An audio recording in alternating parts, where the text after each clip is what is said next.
બુધેલ ગામે પૈસાની લેતી દેતી મામલે આધેડ ઉપર ધારિયા વડે હુમલો કરાતા સારવાર અર્થે ખસેડાયા। બુધેલ ગામે રહેતા વલ્લભભાઈ પરમારને પૈસાની લેતી દેતી મામલે રતનબેન પદુભાઈ સાથે બોલાચાલી થઈ હતી, જેની દાજ રાખી વલ્લભભાઈ ઉપર રતનબેન અને પદુભાઈએ ધારિયા વડે હુમલો કરાતા તેમને ગંભીર હાલતે સારવાર અર્થે ખસેડવામાં આવ્યા હતા।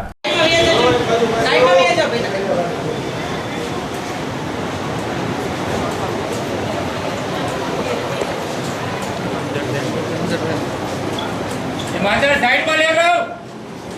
हेलो भाई साइड पर।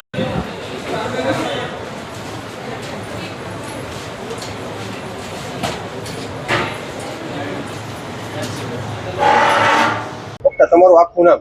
મારું નામ બટુભાઈ। કયા ગામથી આવો છો? શું બનાવ બન્યો? બુધેલથી। બનાવ શું હતો? પૈસા માટે હતા, પૈસા માંગવા ગયો તો મારા ભાઈને ઘા કરી લીધો।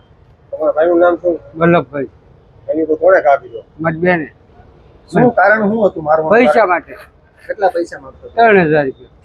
તો પછી પૈસા કેટલા માંગ્યા હતા અત્યારે? 500 રૂપિયા માંગતો હતો કે મને ભાડું આપો તો કે મારી બાઈને લઈ આવું કે એ ન આપ્યા તો પછી ડાયરેક્ટ ભેંસા પકડીને ઘા કરી લીધો, પાડી દીધું હેઠળ, ઘા કરી લીધો ડાયરેક્ટ ધારિયા। હા તો પછી શું નામ છે મારું માર્યાનું નામ શું? રતનબેન। બીજા કોણ હતા? એના ઘરવાળા પદુભાઈ। કેટલા જણા દ્વારા મારવામાં આવ્યા? 2 થી। આ વિશે પોલીસ ફરિયાદ કરવાના છો? હા।